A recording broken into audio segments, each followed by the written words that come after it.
Brian and Kenzie on Q101. This is awesome because Shinedown just walked in and we're talking about how we're going to do everything. What's up? And we didn't have the most time in the world to get all set up here. So, ladies and gentlemen, Shinedown. What's happening? Hey, we're getting prepped. We're just setting up. What's going on, Chi-Town? Now, you can watch it on YouTube right now on Q101.com with a live stream going here. Don't lie to these people. What do you mean? I'm just kidding. Let's go, man. You got me up at 5 o'clock in the morning, dude, to get in here. Let's do this. Let's go. I thought maybe you turned off the streams. And no, I don't do streams. No, I don't do that at 8 o'clock in the morning. Let's go, man. We do it all at any time. That's our goal. That is absolutely your goal because I can vividly remember. And by the way, we have Brent and Zach here from Shinedown. Guitar is in hand. You're going to hear some music in a little bit. Yeah. We're hanging out here just chilling, having a good time. Brian and Kenzie. And the golden ticket, by the way. We brought Chris Frank for all of Chicago. He's a big dude. Into Good Entertainment right over here to our right. He's a big guy. There's a lot of tall people in this room. He's a handsome guy. Yeah, Kenzie's not having it. Kenzie's not fun with it. I know. But I remember when you said you do anything, and the first thing I thought of when I said, I can't wait, they're coming in, is the Bourbon Street show back in 2019. Yeah. When you guys both came out there and did basically an acoustic show and out there on the south side here. And that was just so wicked to see you guys go up there and really, correct me if I'm wrong, you freelanced that show pretty much. I don't think there was like a set list. That's the most fun. Yeah, we don't if him and I go on stage, just him and I, we can do that. And I remember that night, you know what I specifically remember about that night? You didn't have a belt. I did not. And you joked that you didn't have a belt, and everyone threw their belts on stage. That's very true. Oh, my God. There was like 6 or 7 What belts a that they helpful- threw. No, there was like I 15 used one belts of them. on stage. Yeah. What a helpful crowd, though. I know. Wouldn't it be great if that's what happened every day when you needed something? Yeah. You know what? I forgot a socks today. Someone's like, you know what? I got you. Tossing them. Also, people have their favorite belt. So to throw it up on stage and give up that belt is a big Not thing. knowing if you're going to get it back. Yeah. And I don't think they Favorite did. You pair guys of underwear. did you pass belts we- back? think Garter. Yeah. It's 1920s all of a sudden. Yeah. The garter Anyway, belt. yeah. Mhm. That was an amazing time. And you guys, listen, you had to survive the pandemic after that. Like that's Yeah. pretty much We all Everybody- survived it. But I always think Thankfully. about you guys. Like, listen, we come in here and do the radio show, and we had to do it a little differently. But I always think of the bands during that time of, the things you had to go through and struggle through to get through it because you're used to performing. And performance, I imagine, is a muscle, just like talking on the air. And so you did things at home during all that time. If But I'm also, being honest, though, with all that, like myself and Zach, we were very fortunate at that time. And, listen, man, the universe is real. And, it'll guide you in different directions. But we were actually in the process of doing a Smith & Myers double album before the pandemic hit. We started recording it around January, February of 2020, and then the pandemic hit. And so I left Los Angeles the day they locked everything down. yeah. Oh, no. Oh, wow. And so we were in Ventura County at the time. He got back home. Our producer who's there, who's a big part of Shinedown and anything that we do, his name's Dave Bassett. And so we're at his house, at his studio and what have you. And it was just, everybody had to go home and what have you. But during that time, we were able to go out and do a bunch of parking lot shows. And we would do drive-ins and what have you, because we released that double album in the midst of a pandemic. We also partnered with a company called Direct Relief and unearthed this song in the Shinedown catalog called Atlas Falls. We raised $500,000 at the height of the pandemic with this company for the medical community and the scientific community. So we look back at it as such a tumultuous time for everybody, but inside of it too, it was about understanding that we're all human beings. We needed to be there for each other at the best of our ability. yeah. It worked out we didn't really stop working. We kind of always worked through it. Whether we were doing drive-in shows or whatever we were doing. Always setting the bar too high. Oh, well, I don't know about that. Couldn't even take a rest like the rest of us. Now we feel like we couldn't keep up with you. We had a good amount of time off too. The big part about that was our crew. Yeah. That was another thing too. We just could not, we had people on retainers, and so we pulled every single bit of funding we could with our business management and got loans and got grants just to keep our crew afloat. Keep and everybody paid, yeah. during that 2-year period of time. And we were fortunate enough we were able to do that. That's amazing. And then you just played a show, a couple weeks ago in Gary. So that was kind of the last of that leg of the tour, right? And then you're taking the break now. We And did 6 quick shows, and now we're Yeah. getting ready for September. Now and we're Yeah. doing October. the big leg, yeah. what's your vibe on that show in Gary? The last show you did here at Hard Rock. I thought it was cool. It was fun. Yeah. I Hard had Rocks are always a blast. I had my son with me that day, And it's You had your son the entire tour. but it's that casino's very strict as far as the 21 and up policy. So like he had to have his own guy walk around with him all day. How old is he? Went. He's 7. He's like a baller. Like who is that? Is that Richie Rich? He Who's like that he 7-year-old? had his own guy in like a suit jacket. I couldn't think of blazer for some reason. And was like walking around all day, like everywhere he had to go. And I was like, that's what I specifically remember about that place. But the crowd was great. It was fun. Yeah, good show. And also, just Brent, just to go back a little bit, just about a month ago. Oh, yeah. So thankful that you called up the show because me and Kenzie got in an argument about the song Second Chance. Out of nowhere. Now, was this an argument or just like... No, we fight a lot. No. Was this the lyric question? Yes. I remember this. Yeah. Were you like off the phone just going like, I can't believe these morons are talking about this song? No, honestly, you can, even at live shows... She waves, like there's you can so see many people at different, live shows like, singing the wrong word. Like, still to this day, people are like, is it she waves? Shoot dang? What is he saying? Shoot dang? Shoot dang. Shoot dang. There's that. That's always a fun one. Yeah. And our argument was also about the meaning of the song. Yeah. And I thought, we don't need to get all into it again because that's on the podcast. You can go back and listen to it there. Like, don't have a plan B. Yeah. It's about whatever you want in your life, man. Whatever your A plan is, choose that. Doesn't matter how long it takes you to figure out what that is, but don't have a plan B. Go after what you really want. See, people say that, and because you guys are successful, and I love diving in a little more on bands or whoever, someone that does something great, like you guys did something great, obviously. And was there a tipping point or that point of no return of all in? Yeah. What was that point? What was it for you? For either of you guys? I think the first time, I don't know, there was 2. I think we knew we were going to do this early on, but I do remember there was no going back, obviously, by the time you're at your 3rd record. But I will say, I do remember the change of like when that song came out specifically. I remember that we were kind of a, 70% male audience. Yeah. At one point.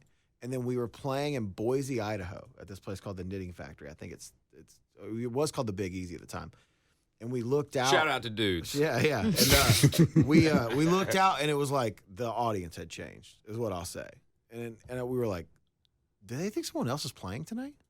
Basically, what he's saying is it was the first time we saw it go from 8 to 80, and it didn't matter, man. It was so like children and their parents and their grandparents, and then like girls saw on girls. shows. They saw girls at the show. Well, there was girls. I mean, we always had girls at the show, but it was Now like, Brian wants to go. but it was like moms with their kids. Yeah. Because there's this unique thing that happens in rock and roll. Like, rock and roll is more of a way of life for us than a genre of music. Because in the rock and roll community, the way we see things is anyone from anywhere at any time is welcomed all the time. And what he's talking about was there was this shift in the audience all of a sudden was allowing us to evolve. They were allowing us, because we were never going to phone it in. We became more than a rock band at that point. Yeah, and we didn't mind going into studios and experimenting with different styles and sounds and what have you, because our palette, musically is pretty vast, and I think that we're lucky that our audience has always allowed us to be ourselves, whether they've been there from day one or they're just kind of finding out about who we are.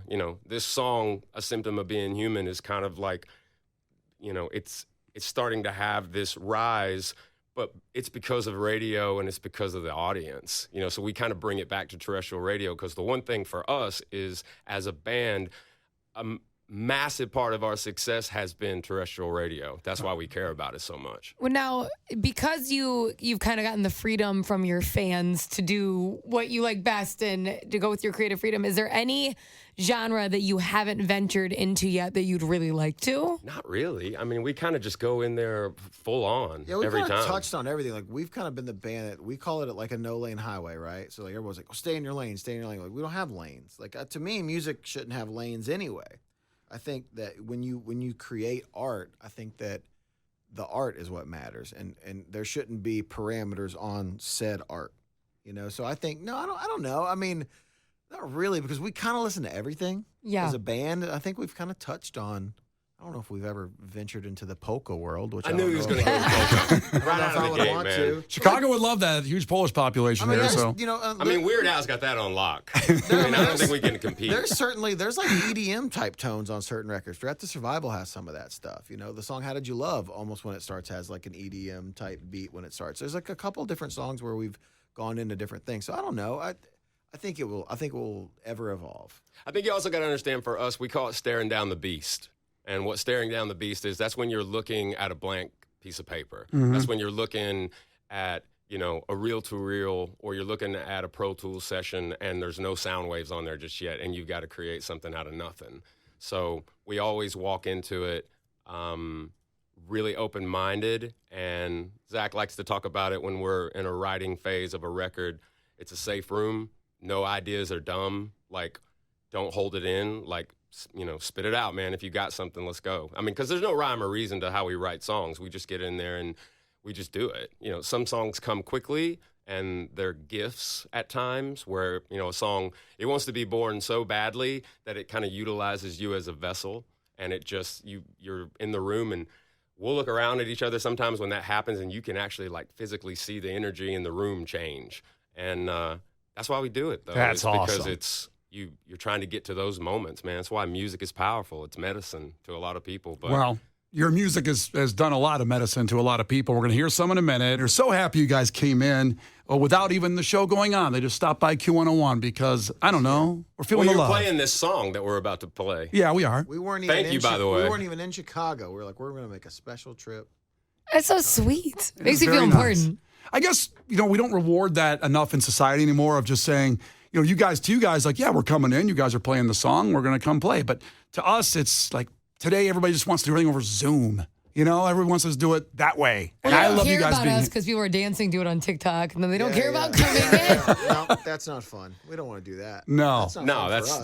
there's no joy in that. No, this is great. So you guys are going to play for us right now. Sure. What are you going to do? So we're going to do this song that you guys and girls are playing called A Symptom of Being Human. And here we go. All right.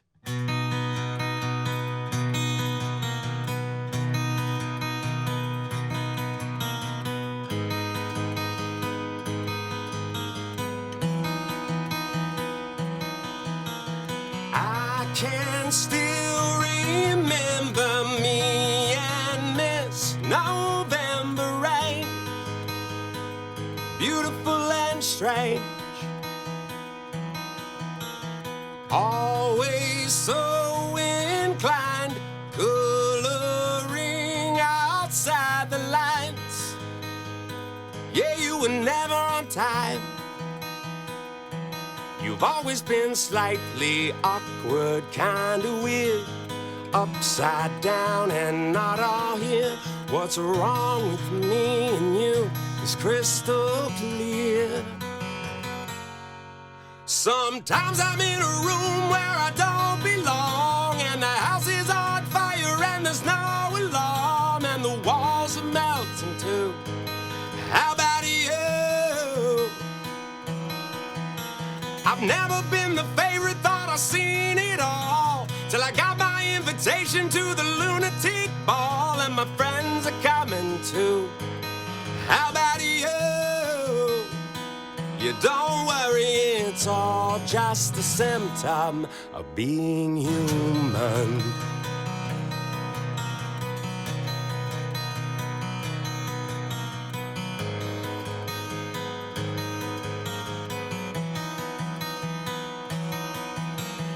Unpack all your baggage, hide it in the attic where you hope it disappears. This all seems so familiar, but it doesn't feel like home. It's just another unknown. You've always been slightly awkward, kinda weird, upside down and not all here. Right or wrong, it's all so crystal clear. Sometimes I'm in a room where I don't belong, and the house is on fire and there's no alarm, and the walls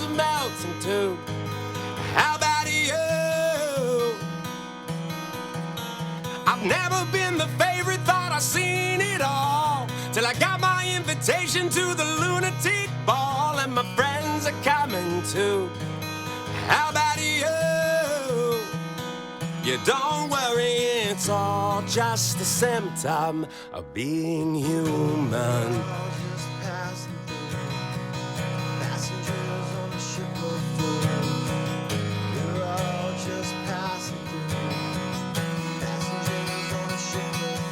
Sometimes I'm in a room where I don't belong, and the house is on fire and there's no alarm, and the walls are melting too.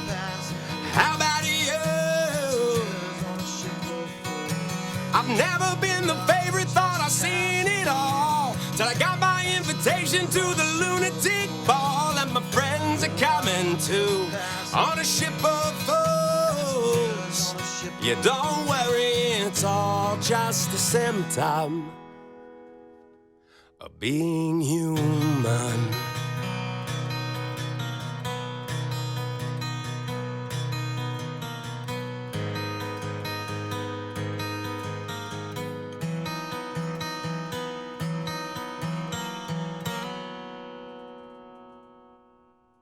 Yes. Ta-da! All right. You guys are pretty good at that, huh?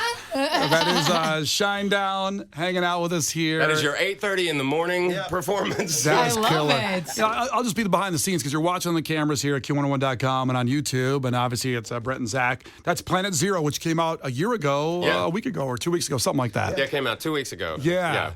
In the metaverse. Yeah, exactly. Yeah. A year ago, 2 weeks ago. A symptom of being human. And now, since we're not going to get another argument, me and Kenzie, about the meaning of the song, Okay. how about you tell us exactly what that song meant, how you guys wrote it, and where it came Symptom? from? Yes. Man, it was, again, 3 years Pandemic ago. time, yep. Yeah. It was, well, we were talking about it a little while ago, man. Symptom was a gift. There were really two songs that were a gift. Daylight on the record was a gift, and Symptom was a gift. But when I think about Symptom, I mean, man, we're a band that's been talking about mental health for the better part of 2 decades. You know, I'm glad we both are that you can speak about that more openly now because it's important. Your physical health and your mental health are important together. But at the time when we wrote Symptom, we just saw all the chaos, and we could see that everybody was so afraid. They were angry, they were confused, they kind of felt lost. And I know that we felt like that in a lot of ways too, but by the time we got into a room with one another, we just wanted to write something that let everybody know you're allowed to have as many human moments as you need in your lifetime. It's okay. We're all a work in progress.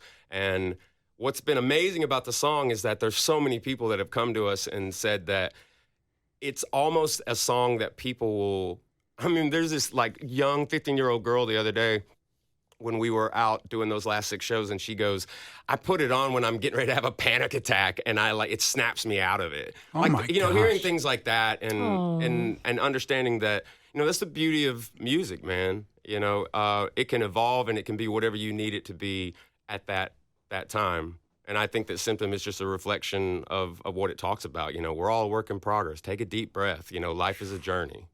Wow. That's a lot. I'm so happy we don't have to call you in 20 years when Brian thinks he finally figured out what it means. Might take that long. 15 years later. Bang! Yeah. Actually, we have it recorded, dude. Remember when we did it? Yeah. Remember that time the Chris Farley show? Remember when we came on your show and played that song? That was awesome. Awesome. That was really cool. Well, Out of curiosity, when was the last time you had, when was the last band you had in here? Or the last, performers you had honestly, in it's here? been a long time. Has it really? No, we Yeah. have a lounge that Yeah, I'm not sure if you just played that before, I believe. It had I to don't be. know if we ever that? played the lounge. Well, that's some seen BS, it. by the way, if you Yeah, have By the way, that's a dope lounge, It too. is. Well, we'll do that when Well, you thank you. come back next time on this tour. We'll definitely have you in there. For sure. But yeah, do you remember, Zach, did you say in your head maybe you remembered something when you played last time? Because I can't remember. It's been Here? a while. Oh, I don't remember the last time we played here Yeah. specifically. We were here in 2000. Did Lauren host it? Lauren was here, but we were here in 2018. Oof. Towards the end of 2018. Yeah. That was the last time. Yeah. It sucks because time has all been messed up in our head now from the last 2 years. that's it. Well, that was somebody then. will This go- is now. Someone will go 2019. I'm like, that's 2 years ago. Yeah. I'm like, I know. No, it's not. Yeah. I want to get back to what you were saying, Brent, about mental health, because it's funny because when we had you on the show a month ago, and it's weird how Instagram works when you don't have somebody on your timeline for a while just because of the way the algorithm works. Right. And then we had you on the show. So Yeah. I'm saying your name a lot and my phone's right here. Yeah. All of a sudden, your Instagram, which I follow you, Yeah. the feed kept coming up. All of a sudden, like, oh, wow, I forgot that I follow Brent. And Does he have a shirt? I'm sure. I've got my shirt on a lot of that's them. what I was going to get to. Because Him and Matthew McConaughey. They don't like shirts. you become like The Rock, where you're at 11. No, I am not The Rock. No, like 11 p.m. on a Saturday. Hey, man, just checking in with everybody. I'm in the gym doing extra workout Yeah. here, giving these motivational phrases Yeah. for everybody at like I midnight need on a it for Saturday night. myself to go into the gym as well. It's more for himself. Hopefully, it inspires others. Yeah. I tell people to stop watching me and go work out. Like, and everyone always is like, he is in the gym, but does he actually work out? I'm usually like soaking wet because I don't show the actual like what I'm doing in the gym. I always do it after like the stretch or what have you. But man, like there's enough negativity online. I just try to like put out as much positive energy as I can. Do you get trolled at all? Do you I still- wouldn't know. I don't read comments. You don't read any comments. Only by Only the by three- him. Yeah, only by Yeah. me. Yeah. You guys are blocked on Instagram. I'm like, hey man, put a shirt on. There was one point though where I do. Here's the thing. We are like Jealous. He's just Hater. jealous. Does Brent walk around and go like, look at these quads over here. Look what I did yesterday. No, he doesn't do that. Okay. He does enjoy being. Here's the thing. He's a very sweaty person. I am. So not like just walking around, but like singing or working out. He sweats more than the normal human being Interesting. should be legally allowed to sweat. New fact. There's I was just told that just means my body is efficient.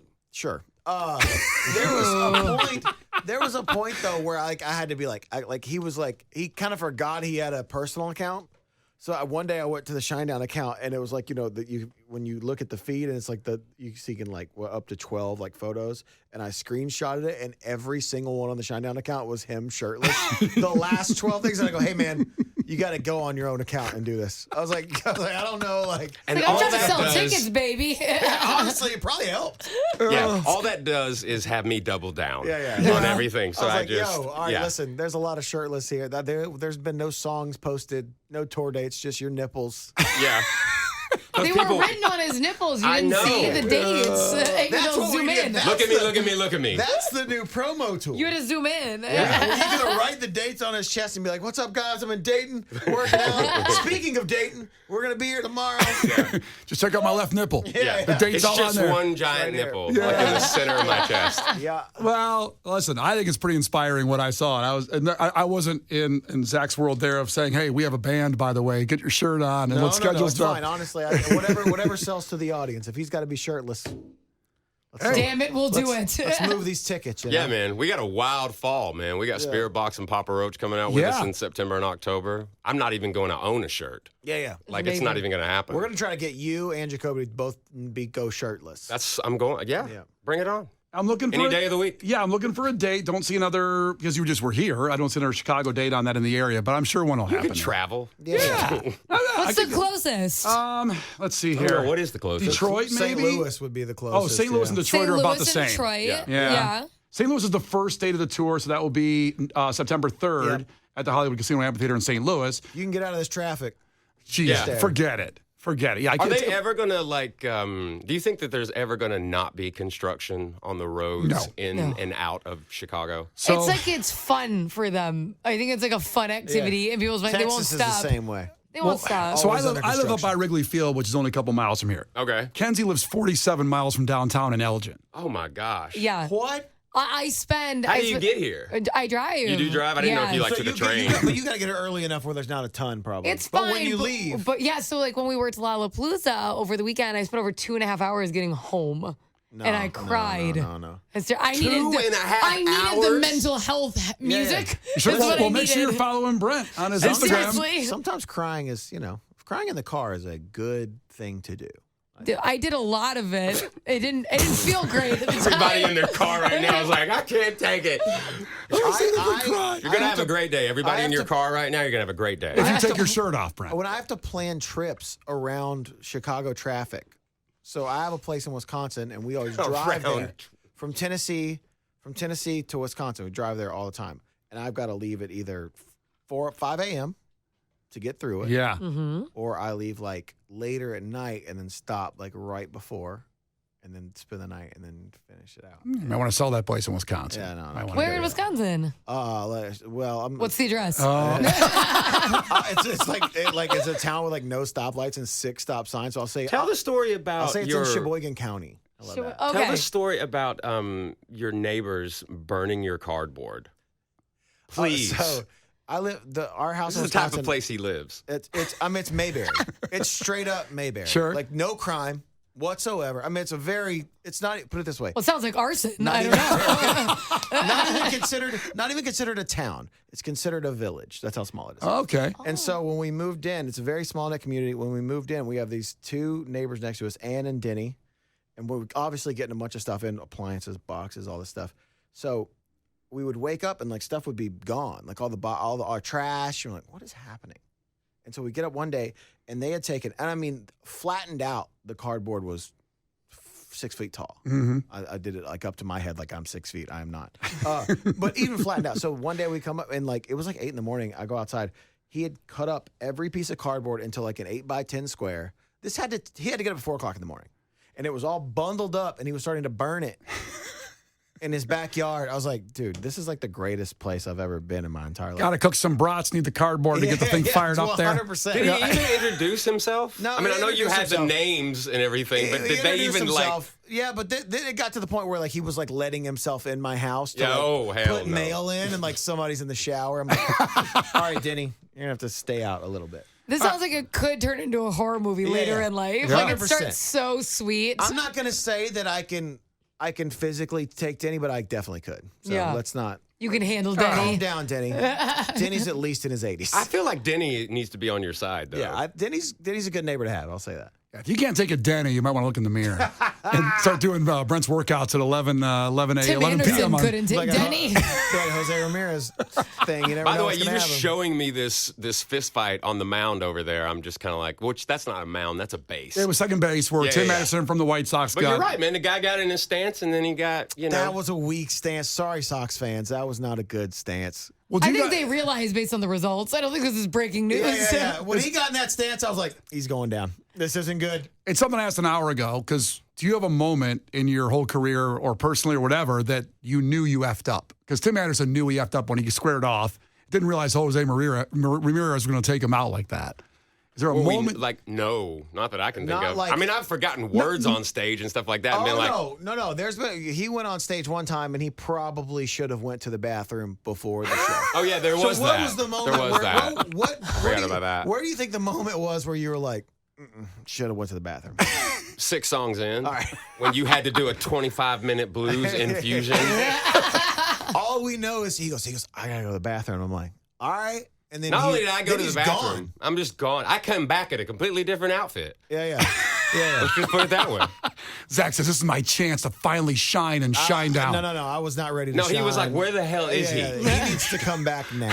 He tried the new polka song. He was ready. All right, listen, guys. This Here's my polka accordion. rock opera he's been Get working the on. accordion out, guys. Yeah. We're in a club where they're using kegs as a barricade. Yeah. It Like, was- so whatever. This was back in the day. Uh-huh. Yeah. Good to know. All right, well, listen, you guys play another song maybe? Sure. Something we do every year, and it's the first time. It started today when you guys come in here, whereas we get people Tell qualified. everybody what the tickets are for. So the tickets coming up are for Offspring. Okay. For the Offspring coming up at Sum 41 and Simple Plan, right at Credit Union 1 Arena in Tinley Park, which I know you guys have played Do you guys several like times. The Offspring? Yes. Who doesn't like the Offspring? I'm just checking. You could be we like, actually just- actually, we have huge beef with that band. Not at all. We just Not played with at all. them at Hellfest in France. last Hellfest? Yeah. It's Don't let just- the name scare you. That It's not sounds- what you think it Well, is. it Sounds scary. terrifying. year. It's this huge rock festival in France, and I was like, the Offspring is kind of wildly big still everywhere. Yes. But especially in Europe. Oh. And I remember I was watching them. They're actually the whole set is on YouTube. Their whole Hellfest set is on YouTube. Okay. And it is fantastic. Yeah. Fantastic. It's Because so, it's all bangers. It's so unbelievably good. And actually, Josh Freese, recently of the Foo Fighters, and as if you're a musician, played on every record ever. Pretty much. Josh Freese is playing drums for him at the time. Oh. And it was crushing. The whole set's on YouTube. But yeah, it's one of the coolest festival sets I've ever seen. Yeah, because Josh Freese is an abnormally insane drummer at like 50-something years old. Like, it's amazing to watch. They picked the right guy, Foo Fighters. Yeah. big old good choice there. Well, it's been interesting Hot with take. his choice, or with their choice too, because I mean, obviously he's an icon and a legendary drummer, and he's got some serious shoes, to fill there. But I didn't see him ever like joining a band. neither did I. But like, people will tell you like that have seen the Foo Fighters live with him. They're like, he makes them like dig in because he's just. Dude, he's so aggressive. Yeah. He's such an aggressive drummer. Yeah. I mean, it's got to be wild to have a change like that in a band that's been around, I guess, at 25 years at this point, and obviously it was a tragedy. But he's also playing behind one of the greatest rock and roll drummers of all time. And one of the greatest just one of the greatest songwriters of all time. That's nerve-wracking when you have to play behind Dave Grohl and you're the drummer. You're like, I always see that in the documentaries. He's so great at making those, how he went back in and redid the drum parts, because he's so critical. I mean, he is one of the greatest rock drummers of all time, and you got a guy playing drums, and nothing against him. Sunny Day Real Estate, that drummer. But when you go in there, like, hey, I can do this like I want it, kind of, go back in and do that. At that point in time, though, like, everybody's going to look at, the sensitivity of the situation. Man, when it's forever and it's going to tape, you just got to do what you got to do. Yeah. Sometimes it's easier for you to do it than just keep telling someone what you want. Yeah. Well, you guys, as musicians, we have Shinedown in the studio with Brian and Kenzie on Q101. You hear something in your head that we can't hear until you do it. So, right. You know what I mean? And if you hear it some way, and like I said, they bring somebody in or whatever is happening. I don't know if anybody's ever come to you and said, like, hey, we want to bring a songwriter in to help work with you guys. I don't know if any labels ever done things like that before. Man, we work with all kinds of people, though. Yeah. We work with other songwriters, but it's definitely that's our choice. Yeah. I mean, we work with one particular songwriter, but we worked with him since the Sound of Madness cycle. His name's Dave Bassett. Yeah. And he's a monster. Yeah. He's like the fifth member of the band in the studio. I feel like you do have like across the board taste, though. By the way, he's from Chicago, too. Chicago native. I didn't know that. Yeah, right on. That's he's awesome. Chicago native. Mr. What Dave do we Bassett. have? I feel like you were at go either Taylor way. Swift, right? Were you not? No. I saw you post a bunch of like Taylor Swift I've stuff. been at every Taylor Swift show mentally. The last time I saw Taylor Swift live was at Soldier Field, 1989 tour. Oh. We had a day off here, and me and my wife and our longtime merch guy, Kent Sinkler, also Chicago native, went to Soldier Field to see that tour. That was the last time I saw her live. That's wild. That's awesome. I have to go see this tour. Yeah, too. it's to. insane. She just announced U.S. dates next year, so I'm already. So me and my wife just put in for those like in a year and 3 months from now in Indianapolis and Miami. Yeah. So if we got on the list and we're like pre-registered, but still don't. That doesn't guarantee anything, but at least we got past the first step to go see. Because my wife's a huge fan. I couldn't even get her tickets. I said, we got a 9-month-old baby. I'm like, can we spend $2,000 on tickets or should we get diapers? Yeah. And that's what we did. Diapers are fine. You're fine. Somebody send you those. Get a diaper endorsement. Yeah. Don't worry Diapers will be there tomorrow. Taylor Swift won't be. Yeah, that's true. You gotta go. I It's know. definitely interesting because people will talk about, like, she's the biggest star in the world, and you'll hear these comparisons now, like, she's this generation's Michael Jackson. And I'm like, no, she's not. She's this generation's Taylor Swift. What are you talking about?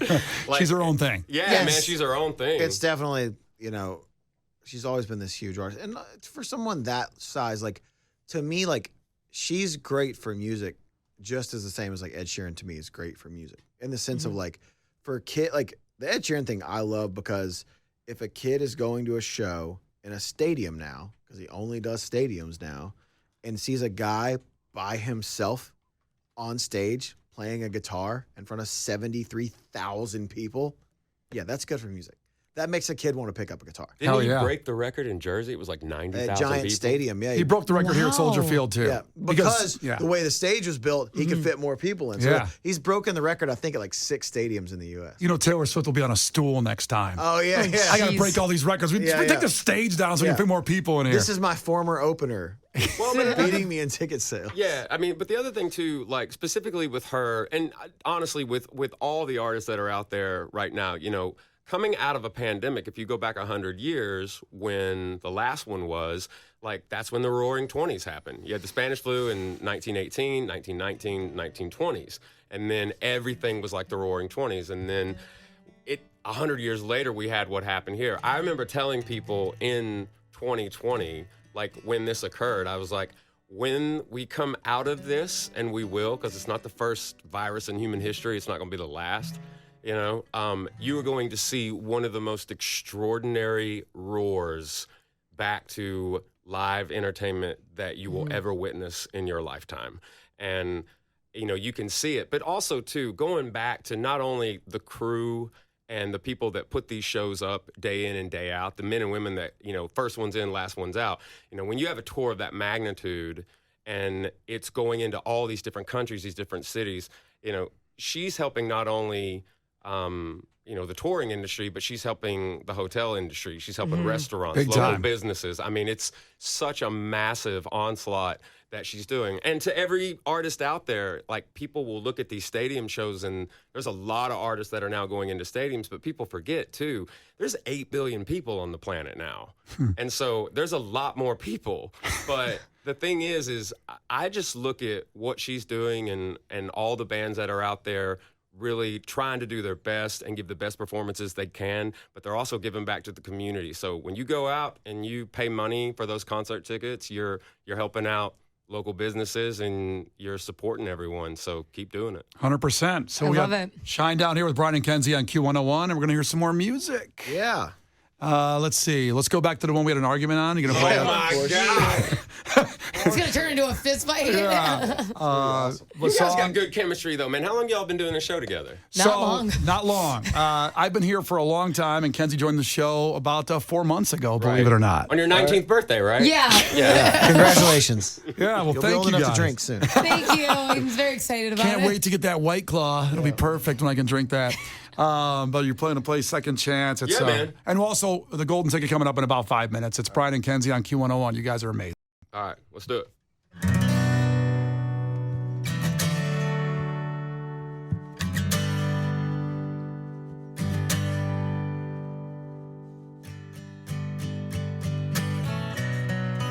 My eyes are open wide. By the way, I made it through the day, and I watched the world outside. By the way, I'm leaving out today, 'cause I just saw Haley's comet. She waved. She said, why you always running in place? 'Cause even the man in the moon disappeared.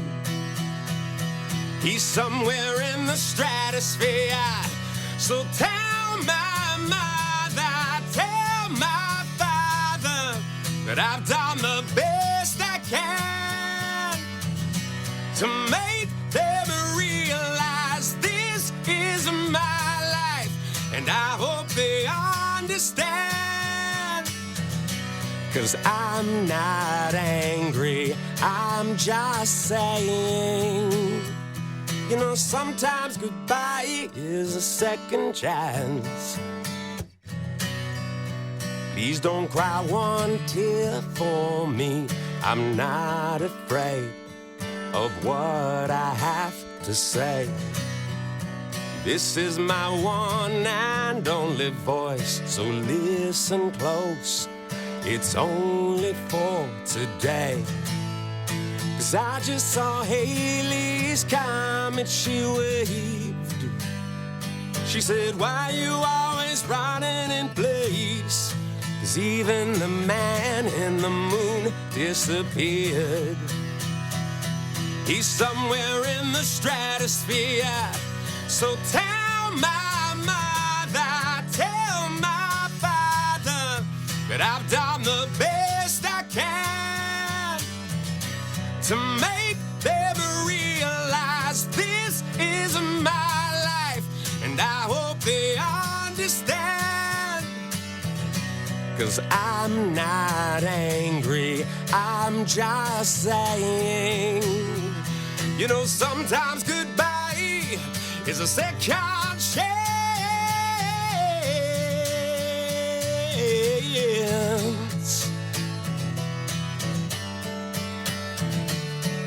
'Cause here is my chance. Yeah, this is my chance. Yeah, so tell my mother, tell my father that I've done the best I can to make them realize this is my life, and I hope they understand that I'm not angry, I'm just saying sometimes goodbye is a second chance. You know, sometimes goodbye is a second chance. Sometimes goodbye is a second chance. Thanks, Chicago. Yes!